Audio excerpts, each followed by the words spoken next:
Hello everyone, welcome to my YouTube channel Logic Medical. Today's topic is neuron. What is its structure, function and types?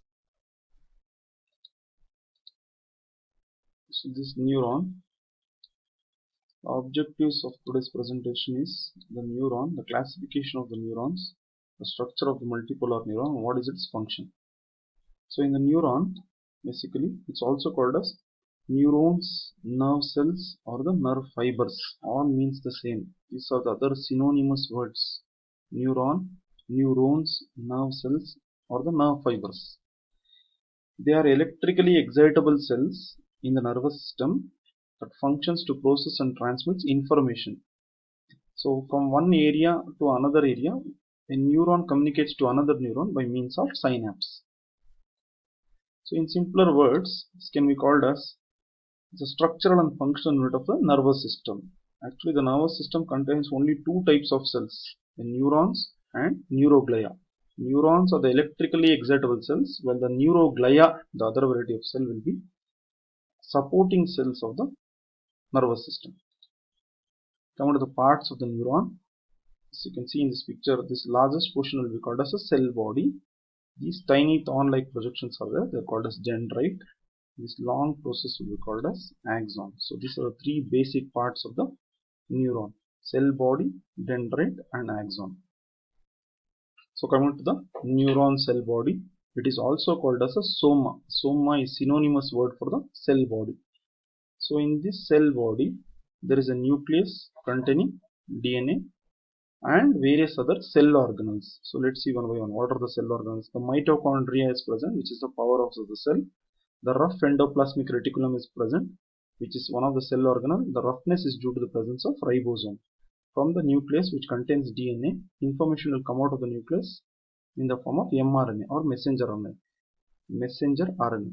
This information goes to the ribosome, and from this comes the protein. So protein is synthesized from the mRNA by using the cell organelle called as endoplasmic reticulum. This protein is later packed in an apparatus called as Golgi apparatus, and they are secreted in the form of vesicles. They are called as Nissl body. These are secretory vesicles, later byproducts of Golgi apparatus. There are tiny thorn-like projections. They are called as dendrites from the cell body, and a long cytoplasmic process called as axon.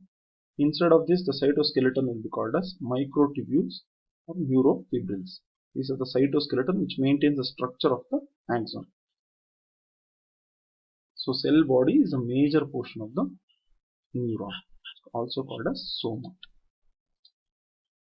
So coming to the basic difference between an axon and a dendrite. So this is an axon and this is a dendrite. Let's see what is.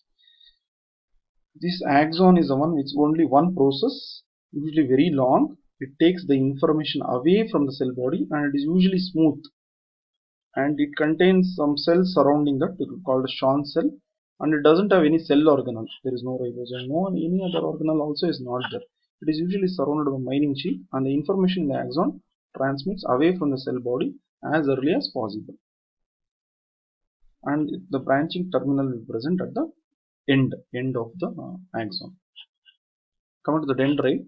Dendrites are tiny, I already told you, tiny cytoplasmic processes which are very close to the cell body. They are thorn-like projections. They have thorn-like projections. The cytoplasm is there inside that. The cell organelles are also there, including the endoplasmic reticulum is there. So usually a multipolar neuron contains many such dendrites, and obviously there is no myelin sheath. There will be a myelin sheath around axon. That kind of myelin sheath is not there, and dendrites carries the information towards the cell body. So come on to the classification of the neuron. Neurons are basically classified based on how many cytoplasmic they have got. If they have got only one cytoplasmic process, it's called unipolar neuron. This is the myelin sheath I was talking of in an axon.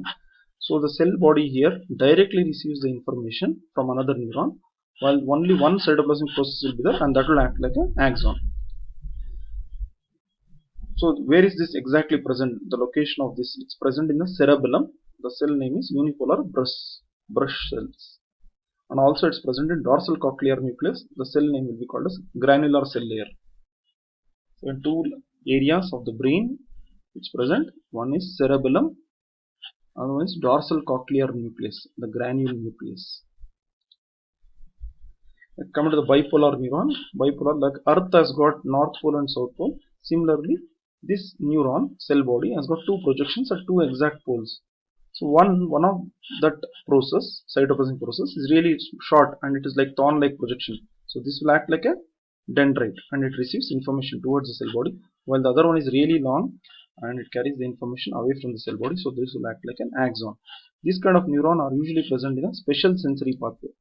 That is olfactory receptor neuron for the sense of smell, retinal bipolar neuron cells for the sense of vision, the vestibulocochlear nucleus ganglion for the sense of balance, and spiral ganglia of the cochlear nerve for the sense of hearing.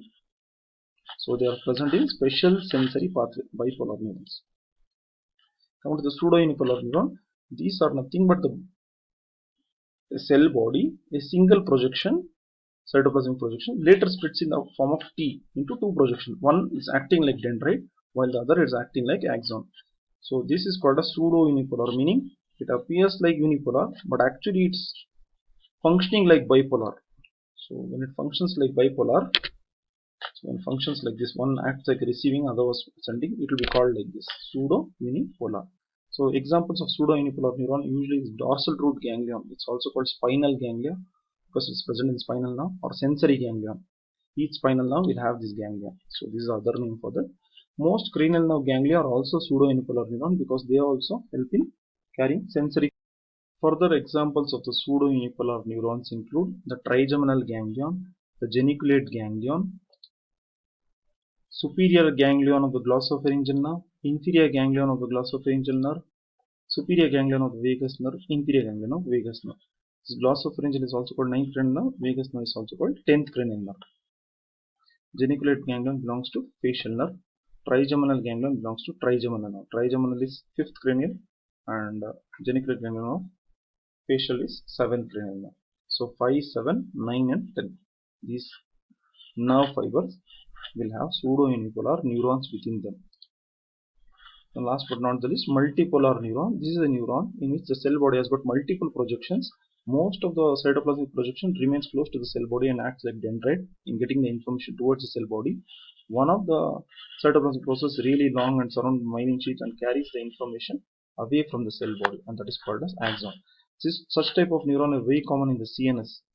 CNS includes the brain and spinal cord, the motor neurons, and the interneurons in the brain and spinal cord. It's the most commonest type of neuron available, the multipolar neuron. Also, it's available in autonomic ganglion. Autonomic ganglion belongs to autonomic nervous system, which includes sympathetic and parasympathetic. That is also the multipolar neurons is located in such type of ganglions as well. Coming to the summary of these kind of classification of neurons: unipolar neuron, cell body with a single cytoplasmic projection and that acts like an axon. Is called unipolar. Now the bipolar, cell body with two cytoplasmic projection, while one acts like a dendrite while the other cytoplasmic process acts like an axon. Pseudo-unipolar neuron, cell body with one cytoplasmic projection, splits further into two. It appears like unipolar but it functions like bipolar, therefore called as pseudo-unipolar. Last but not the least, multipolar, cell body, multiple cytoplasmic projections, all are close to the cell body called as dendrite, and one is very far away from the cell body, one of the cytoplasmic process, so it's called axon. That is what multiple cytoplasmic process, it's called as multipolar neuron.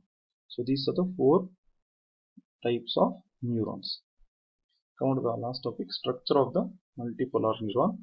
So multipolar neuron will have a cell body, it will have a dendrite, actually dendrites it is, many dendrites will be there, and one axon will be there.